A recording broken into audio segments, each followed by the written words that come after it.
I'm down here in Esperance on the southern coast of Western Australia, and I'm heading to Lucky Bay to meet up with Doc Reynolds, who's a senior Aboriginal custodian of the area.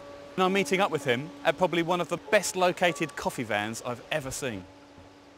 Yeah, he must be Doc. Yeah, Rich, Hello, yeah. Rich. Here you go, mate. Welcome to Lucky Bay, mate. Thank you very much. So this is your van? Yeah, this is our van here, mate. The family run. It's between myself, my wife and my two daughters, and we set it up here to accommodate people coming out into a remote, beautiful location. Yeah. Where they can enjoy a nice coffee. When I also share some of the bush food that I actually collect and hunt and gather around here, which I'll share with you a little later. Excellent. Being a senior cultural custodian to this area, my people have basically lived along the coastal strip. Right, okay. And we hunted and gathered. If you took me inland, I might as well stand next to you because I wouldn't know much about it. What I've got in mind is some nice fish that I caught this morning. We're going to go foraging so that we can have a cook up and a feast up later on today. Coming into a nymph plantation or a bush grape. You eat it just straight off the bush. That's quite a unique flavour actually, isn't it? It has that really plummy sediments as well. And you can actually use them in salads. But you can also have it as a sweet, like if you have an ice cream. This plant here, the native coastal rosemary, is basically used on all of our native cultural foods that we have along here in saltwater country. Whether it's fish or kangaroo, it was used just to enhance the flavour. I don't think that smells much like rosemary back home actually. It's a lot more citrusy. The reason why it's citrusy and has that very thing, it's very moist. Right. And then when you get up into the other plants, and when you go inland, you get the other very same species, but it's an inland, but the flavour is much stronger.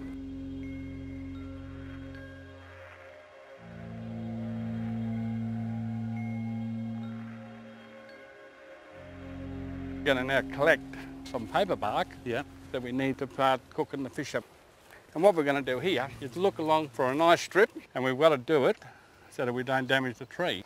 So the main thing about this here is that when you cook, even though it's paper bark, it does not burn. So when we're cooking it, you can put it on a hot coal, hot flame, it'll scorch it, but it won't actually harm what you've got inside. You stick your knife in. Wow. Now, Sap. Can you drink that? have a drink. Coming out, but this one will be a little bit salty because the lake's been very dry. Right. Right. So what to do is get all that down over there. A bit there. So now what you've got here now, Rich, you've got a nice bit of bark. You can see it's moist. So what we do, we just peel that layer off. So what actually happens, then you've got that nice little thin layer there.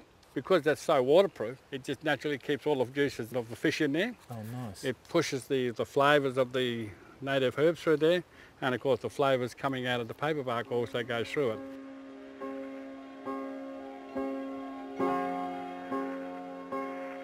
Well, Rich, now that we've collected everything, what we're going to do now is going to have to cook it up. Yeah. We just put a little bit of rosemary on this side, get the fish, put it inside just below the head over there. Yeah. Now we're going to need a little bit of rosemary. Yeah, sure. So you just get a little bit of rosemary, put it on this side, and all we're doing now is just fold it over, and all you do is just put a stick through this side here. You don't have to make it too fancy. You should just put it in like that. Yeah. You don't have to cook it very long, in a sense about cooking it, making sure that you're getting all the right flavours coming out. All we do is open it up. We can actually see it's nice and soft here now. So that now is now ready to eat. So what we basically do, we just pull it off the barbie, just get a stick, our little fork. So we get it off, get our plate, okay, that we got here, because that's going to be a little bit warm if we pull it off. So we just pull it onto our plate, enjoy. Thanks. Just peel it off. With my forks, yeah. That is delicious, actually. It is. It's a very simple way of cooking. Would you pass traditional ways of cooking down to your grandkids then and stuff for them to tell their grandkids? The last time I did this, I had my grandson. As the sun sets on my life and my grandson's life just starts to dawn, I am the conduit between my granddad to my grandson. And that's how we've been doing it, and that's how we'll continue to do it, because our culture is that strong and it's embedded in us that we have to do it.